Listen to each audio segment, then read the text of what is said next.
changing the art of combusting to get energy, and thus producing pollution, to one that's natural, the absorbing of natural energy, compressing it, using it, and then letting it go. You burn nothing in the process.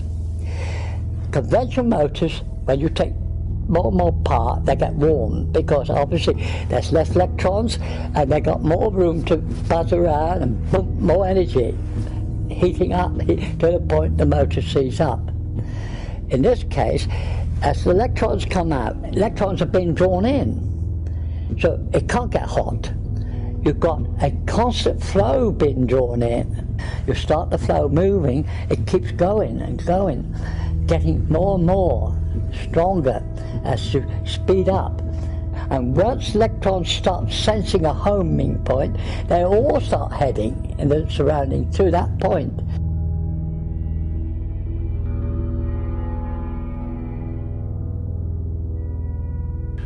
So relatively speaking, it is positive here, negative out here. Air is ionized, current draws in the back of the center, and you have completed the circuit. This is Amy, just one of an uncountable number of negatively charged electrons seeking a positive destination. She finds the positively charged neodymium core irresistible and enters the Searl converter device, becoming part of an enormous reservoir of electrons. Inside the neodymium, Amy meets Neo, an electron from the neodymium core. These electrons are drawn to the powerful magnetic flux line penetrating the 4 layers in the Searl design. They join together, forming a boson pair, as they spin around the magnetic force, releasing them on their pathway to freedom. As they enter the gate layer, they are compressed, feeling pressure to exit the system. At the same time, they are pulled and accelerated by the magnetic layer.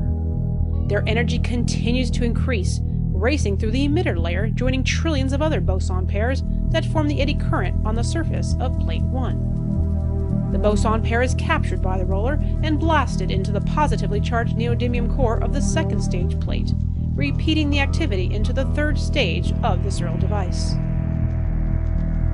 With tremendous energy, Amy and Neo are hurled forcefully into standard coils, where they are collected in the same manner as any generator of electricity. Nothing is created or destroyed. The circuit is complete.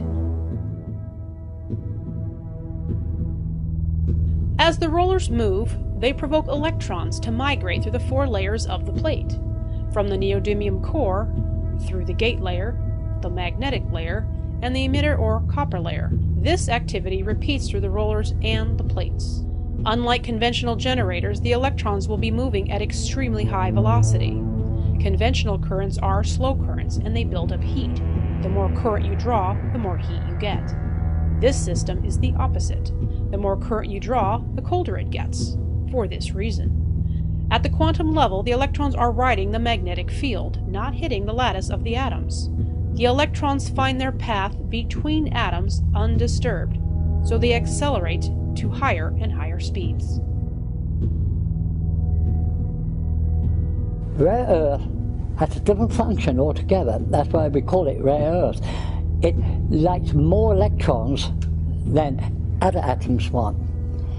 It stores them on another band. So if you've got this surplus electrons, they're easy to take off because they want a positive target. It's going to replace that shortage from the surrounding fabric, because that point's becoming a bit positive. So it will draw in electrons. It will pull more and more in than you're taking out. So the device will get colder and colder because the electrons are getting more compact. They got far less room to move. It is so cold that the material will change its state. It will become a superconductor.